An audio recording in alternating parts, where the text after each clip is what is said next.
I'm Jay Jacobs from PopEntertainment.com.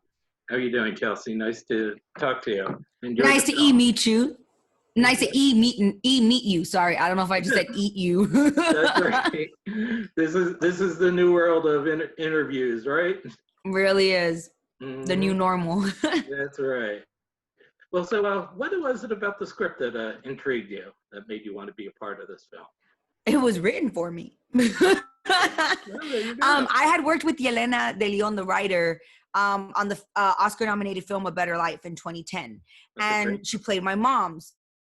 So we connected and we hit it off.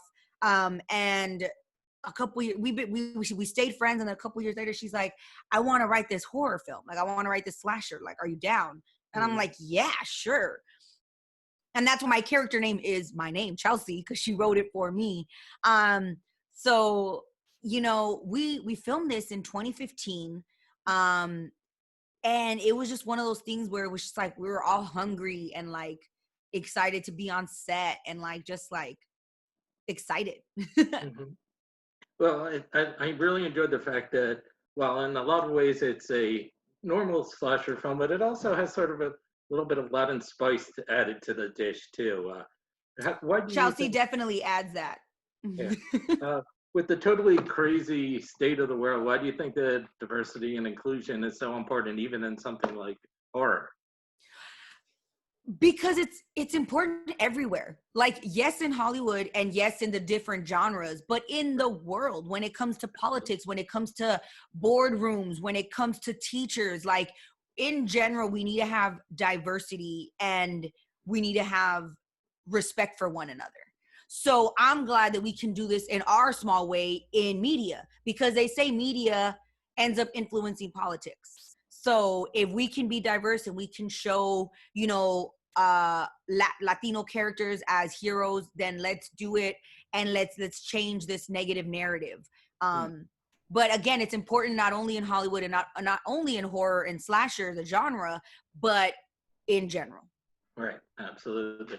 Now, what do you think it is about the idea of being sort of stuck in the middle of nowhere with this sort of faceless evil that has sort of fascinated people for so long? Yo, I know how many, like, there's so many projects where you get stuck somewhere, or like the car breaks down, or like you lost service, or like, you know what I mean? Like now it's like you lost service. Back in the day, it was just, there was no service. Right. But I think it's just something of, it's one of those things where like we want to know what could happen. Like I'm not a big horror or slasher fan because I get scared really easily. But like sometimes, like when I've watched movies, I'm like, I wouldn't do that. Why would you go there? Like, run away. Why are you investigating the sound? Don't do it. You know what I mean? Like, so I think in real life, in a crazy situation, I would survive.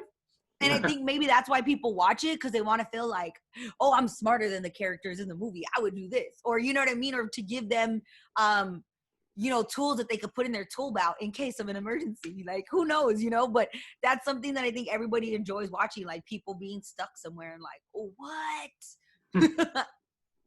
Yeah, well, the old house in the woods seemed pretty spooky. What was that like? Was it spooky in real life? I definitely got scared a few times on set. We did pretty much night shoots the entire time. So it was cold, it was scary, and I was just like, I was 21 when we shot this too. So I was like a little baby, like, you know what I mean? But it was fun. The house was cool. And I love seeing it in like other projects. Like they used the house a couple times in different episodes of Criminal Minds. And I remember watching being like, I shot at that house. Like, you know, I seen it on multiple shows. I think it was also, there's another like law. I think it was Rizzoli and Isles used it as well. So that's fun for me when I'm watching other projects. And then I'm like, I did that house, you know?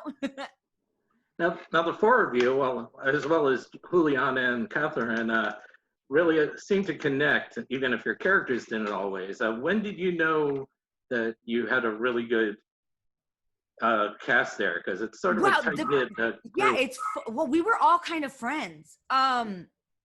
So Jose and Rolo also worked with us on A Better Life. I had met Catherine through the business. Jenette and Jose knew each other. I knew Kade through the business. So like we all, and like I really had a lot of more connections, but everybody ended up kind of just coming and hanging out. Like, you know what I mean? Like, and it was fun. And you're like on set for 14 hours, like playing and stuff. So that was, I think, the beautiful part of it. And I compare that to like Vida, like we became a family, and like I literally bugged my brother Carlos, you know, in real life. He came to my house for Thanksgiving. And then for my film The Tax Collector, I've known Bobby and Noemi for like years, you know what I mean? And now we're playing cousins and they're playing brother and sister. Like, so I think that has a beautiful thing of like the Latino community in Hollywood, like the Latinx people, we all know each other in some way or another. So it's a small knit circle, even though like there's a lot of us and we're all talented and stuff. We know each other. So I think that essence comes to it. And then again, just having Latinos, we just love. We're just so fun. So when you put a bunch of Latinos together, it's always a good time. Well, along those lines, what was it like working with an icon like Danny Trejo? Oh my God, Danny Trejo, Machete. He was so cool. He was really, really cool. It was so fun to just be on set with him. And he's still chilling.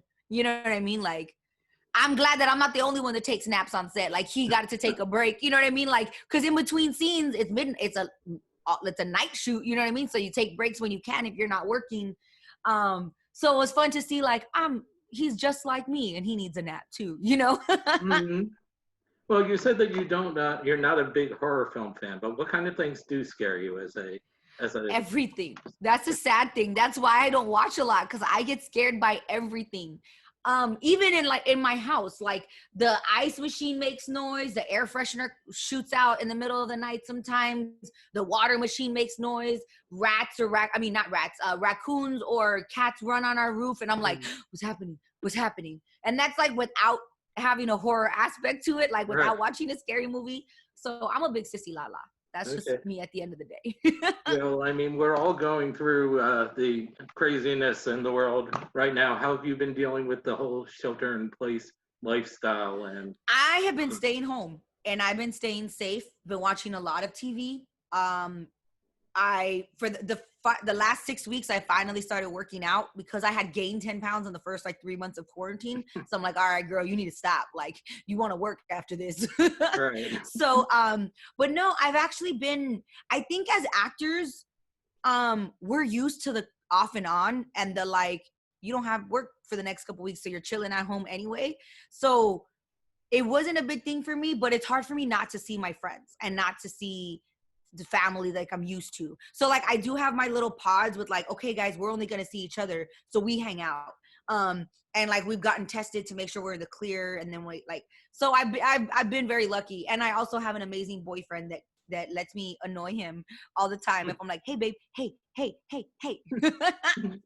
Okay, terrific. Well, thanks so much for talking with me. I really appreciate it, and best of luck with the film.